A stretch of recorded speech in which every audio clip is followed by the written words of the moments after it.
In the final years of the Second Hidden War, the turmoil that had engulfed the Draconis Combine and Federated Suns was spreading to other nations. While the problems within the Terran hegemony were resolved without major issue, the same could not be said for the Free Worlds League, which was about to descend into a succession crisis of its own.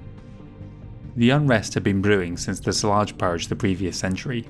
When Gerald Marik passed away back in 2703 and the Captain Generalcy went to his daughter Elise, it was the firm hope of everyone in government that she would reverse some of her father's controversial authoritarian surveillance policies. They were immediately disabused of that notion when she proclaimed that Gerald's death by natural causes was actually the work of an assassin. A political purge followed, the scale of which far surpassed anything undertaken by her predecessor. Under Elise Marik, the intelligence agency SAFE took on the role of secret police. The first Free Worlds Guard on Atreus experienced a dark period in its history when they became Marik's favourite tool to dispatch and destroy the private militaries and bodyguards of anyone who spoke against her, racking up a notable kill count on their own citizens. After another 2 decades of oppressive rule, elements within the Free Worlds government approached Elise's brother Oliver, who had been living on Procyon within the Terran hegemony, beyond his sister's reach, and encouraged him to step forward as a rival. Oliver was little interested in their plight and declared that it was them who needed to act against Elise. 4 years later, on November 21st, 2728, they did just that when they declared this large crisis was over and moved to strip Elise of her wartime title of Captain General. Marik's response came early the following year when she disbanded Parliament entirely on February 3rd. A third of the MPs were arrested and tried for treason. Thankfully, several of the most prominent and powerful were able to escape the coup, and once again they approached Oliver. This time, the younger brother was forced to act, seeing clearly that his sister was out of control and needed to be removed from office. On Callaway 6th, he established a government in exile, and on March 31st, proclaimed himself Starleague Council Lord for the Free Worlds, bestowing the title of Captain General onto his son Boris. The Civil War had begun. The various provinces soon took sides. By April 14th, the rebels had won the support of the duchies of Orient, Andurian, Orloff and Kalidasa, the most senior of which was Grand Duke Martin Allison. 9 days later, the loyalists of Stuart and Regulus declared for Elise. Earl Aldridge Stuart was the director of SAFE, and therefore a close ally, while House Schenk had ruled the Regulan Principality during its time as a federal protectorate, though that honour had been removed when it regained its independence. Its current ruler, Duchess Elsa Cameron Jones, was somewhat cooler towards both sides. The various federal units sided with Elise, as did the Marik Guard. The 12 regiments of Marik militia, who were the traditional power behind the Atrian throne, remained mostly loyal, except for the 3rd and 8th Marik militia on McKenna and New Delos. Fighting began towards the end of May when the Marik militia assaulted the provincial capital of Orient, facing off against the Orient Hussars. Meanwhile, Boris Marik took the fight to Regulus, while Duke Martin Humphreys led his Andurian defenders against Avior in what would become the longest battle of the war. These offensives had the desired effect, and soon the Loyalist forces were withdrawing to aid in the defence, arriving back within Elise's territory by late July. The rebels kept their momentum up by beginning the Siege of Harmony that same month. The Loyalists went back on the offensive in early 2730 with an attack against New Prahar, but some of their forces had to be deployed internally as anti-Elise riots had begun to flare up, particularly on the world of Helos Minor. This left the Free World's capital of Atreus vulnerable, a weakness that Boris Marik was quick to exploit when he led an invasion of the world on March 29th. With this assault, open warfare had made it to the capitals of each of the founding provinces of the League, something that few other of the Star League members and future successor states have experienced. The assault on the capital city raged non-stop for 36 hours, at the end of which Boris's forces broke through and he was able to capture his aunt. Elsewhere in the Marik Commonwealth, his troops were invading Ariel and New Olympia. Momentum appeared to be with Oliver's faction. However, the anticipated surrender following the capture of Elise never materialised, and into his mother's shoes stepped her son Bertram. He would soon prove himself to be an excellent commander, and so the war dragged on. General Karol Vashkov had almost succeeded in destroying the Marik Guard on Ariel, but the planet was eventually liberated by Loyalist forces, and they made a strike of their own against Dalton. Their main target was the rebel Duke of Carbonis, whose Orloff Grenadiers had for the time being not participated in the war. Fighting continued for a full year into 2731, towards the end of which the Duke's few remaining troops were able to finally secure a dropship long enough for them to escape off-world. Nevertheless, it was a major loss for the rebels in terms of manpower and resources. The war then stagnated for the best part of 2 years. 2733 finally saw the rebel cause start to collapse. The 1st Regular Hussars struck a supply dump on New Delos, where they faced off against the Fusiliers of Orient, who had until this time remained apart from the fighting. The long sieges of Avior and Harmony were finally broken thanks largely to the efforts of Bertram Marik. He next set his sights on rescuing his imprisoned mother.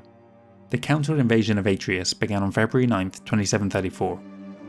Sadly, her always shaky mental state had been irrevocably damaged during her incarceration, and Bertram realised that it was now his duty to lead the entire realm, and not just the loyalist military. Messages were dispatched to Orient calling for a truce. Oliver received them gratefully, and agreed to meet on Tiber to hammer out the details of a permanent ceasefire. The Treaty of Verona was signed on the 20th of May, bringing an end to the civil war. The terms of the treaty saw Bertram sworn in as the new Captain General. The various dukes were all pardoned for their involvement after Elise was declared to have erred in her judgment in her later years. The 70-year-old Oliver Marik, however, was tried, found guilty of sedition, and executed on July 12th. His son Boris died in an escape attempt 2 years later. As was the case during General Marik's large purge the previous century, the Star League chose to remain aloof and take no part other than to ensure that the Lyrans nor Capellans make any opportunistic land grabs. While this may have been for the best, it nevertheless put a strain on Bertram's relationship with the ruling Camerons. He did not take such extreme actions as the Spinwood member states, but the Free Worlds grew distant following the Civil War. Jonathan Cameron passed away on September 7, 2738, after suffering a fatal stroke. His sister Jocasta stepped down and handed the reins to her nephew Simon Cameron, before withdrawing back to her abbey at St. Joan. Simon had a strong reputation, coming from several years as Director General of the Terran hegemony.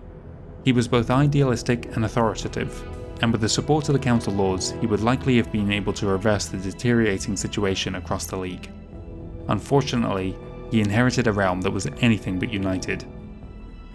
It is no doubt indicative of just how far the Star League had gone down a dark path that the Inner Sphere experienced only a brief respite at the conclusion of the last two major conflicts before a third hidden war flared up, and once again the great houses were at each other's throats. Until this point, the fighting had been contained either along a single border or within one of the member states. Not so for this new conflict. It combined the scale of the more recent wars with the insidiousness of the Kurita duels. The Lyran Commonwealth had so far managed to remain apart from the escalating tension, and for the most part it was business as usual for the industrious Lyrans. As the new decade rolled around, a steadily increasing number of bandits and pirate raids began along the periphery edge of that realm. This culminated in the shocking attack against the Edge on September 2nd, 2741, in which the local garrison was overrun and some 500 civilians were slaughtered. The Lyran Intelligence Corps jumped into action and were able to trace the pirate unit back to the Rimworld's planet of Butthold. The 12th Lyran Regulars were sent in on June 19, 2742, and cleared out the pirate base. Afterwards though, they interrogated the few survivors and discovered that they were not mere bandits, but rather a mercenary unit in the employ of the Draconis Combine that had hidden their identity. Archon Michael Steiner II was in disbelief at this revelation, and later that year confronted Takiro Kurita at the Winter High Council session. The Coordinator didn't even have the decency to deny the allegation, and merely retorted that business is business, to which the normally stoic Lyran flew into a rage and physically assaulted his fellow Council Lord. After the two were separated, they each demanded that the First Lord take immediate action against the other, but the newly appointed and inexperienced Simon Cameron seemed too shocked by the outburst to do so. The Archon made a public declaration decrying the actions of Kurita. The Coordinator's response followed soon after, and both sides girded for war. Beginning on January 4th, Lyran troops began massing at the border.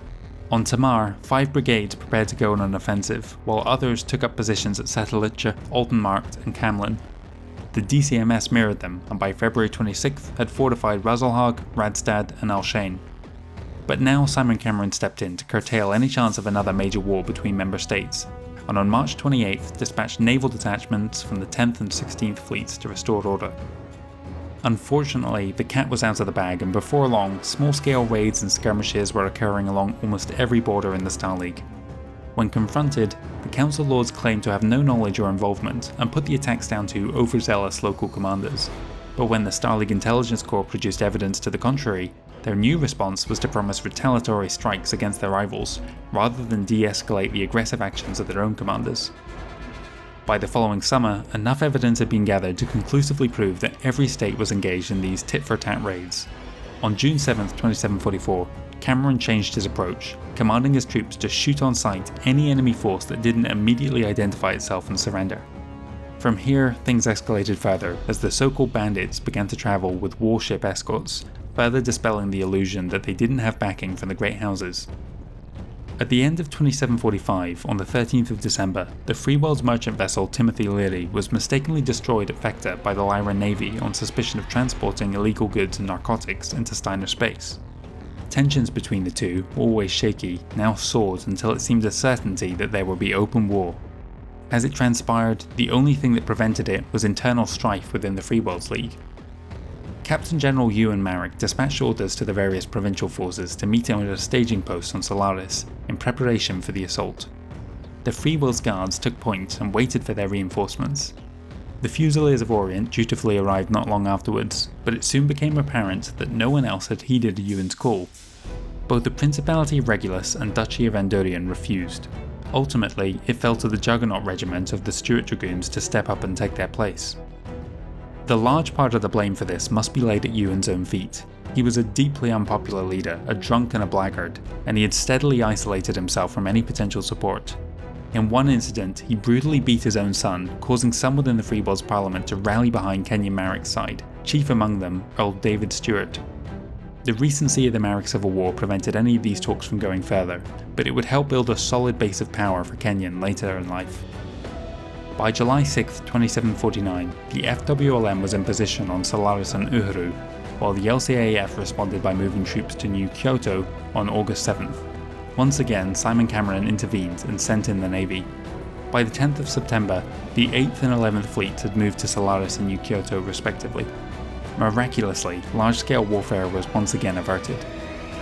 The Star League Defense Force did not escape unscathed the pointless fighting that marked the mid-28th century. In 2749, the Prince of Razelhag signed off on the ill-conceived assassination of the SLDF's 3rd Regimental Combat Team's commander, whom he saw as a hostile occupation force rather than peacekeepers. Justice was swift, and the regiments of the 3rd RCT quickly brought him to heel, in the process earning themselves the nickname the Iridani Lighthorse. The precise end of the Third Hidden War is impossible to determine, since none of the participants even acknowledged that they were fighting. The more blatant tactic of using one's own military and blaming it on local commands largely died out by 2752, which is the most commonly accepted endpoint. For the SLDF though, the war, as they had simply taken to calling it, continued on unabated. Banditry increased across the inner sphere, and reports indicated that between 25 to 50% of these attacks were sponsored by foreign realms. In some instances, corporations even hired bandits to attack their competitors within their own state. Some historians claim that the phony war of the late 28th century was actually still the same conflict, and other more fringe elements suggest that it is still going on to this very day in 3025. The Star League in 2750 was at a crossroads. Internal bickering, political backstabbing, and even undeclared wars had shaken the once mighty alliance to its very foundations. If it continued on this path, then it would mean the end of the League, and a return to the constant state of war that had defined the previous age. One alternate road was still open, however, even at this late hour. The common people, who had themselves become disillusioned, could rally together and demand better of their rulers and a cessation to the growing conflicts. In 2750, the only person who could start such a revolution and put the brakes on the Star League's continued decline was the man at its very epoch, First Lord Simon Cameron. Cameron could see that the Council Lords were beyond the reason of himself or his diplomats, and so he began making preparations for an ambitious peace tour across the Inner Sphere. He aimed to talk to the local populations in the hope that they might be able to force their leaders to change their ways. Such a voyage was unprecedented in the era of the Star League. Medievalism was all the rage at this point in history, mostly credited to the works of novelist Mina Samuels, and the First Lord likened his journey to that of a king's progress. Samuels actually had a place in Cameron's inner circle as his ethics advisor, and was with him during the first leg of the tour. On March 21st, 2750, he set out on his tour of the Inner Sphere, a journey that would ultimately prove to be his last. He was escorted by the largest naval fleet ever put together, a poetic metaphor for the colossal SLDF's inability to prevent the impending chaos. His first destination was the Lyran Commonwealth, where he stopped at Skye and Farillo in April. Immediately, he began to see a positive increase in opinion polls. Sticking to his cause, he politely declined the invitation from Duchess Joan Lestrade to meet with the nobility of the Federation of Skye. In May, he travelled to Donegal, but despite its close proximity, never went to Tharcad. It was a snub that led the Lyran-affiliated news broadcast to discuss his voyage with cynicism, if at all. Similarly rebuffed were the Duke of Alarion, Rinsen Hampula Surface, and the Duchess of Tamar, Monique Kelswa.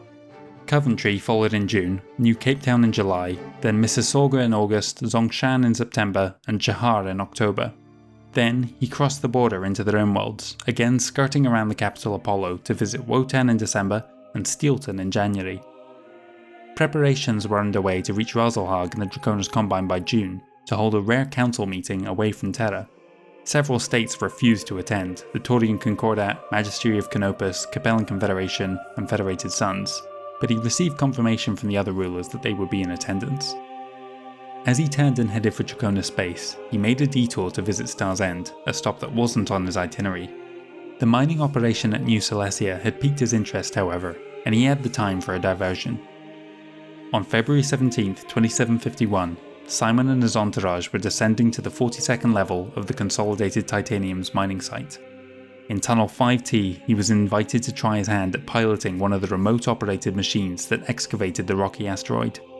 On account of his familiarity with neurohelmets, he gladly accepted and took to the controls like a natural. Then, in an instant, the course of humanity changed forever. The machine turned and rushed the porthole, smashing through the glass, and those who were not killed instantly were exposed to the vacuum of space. And then, it was over, and the Starleague's fate was sealed.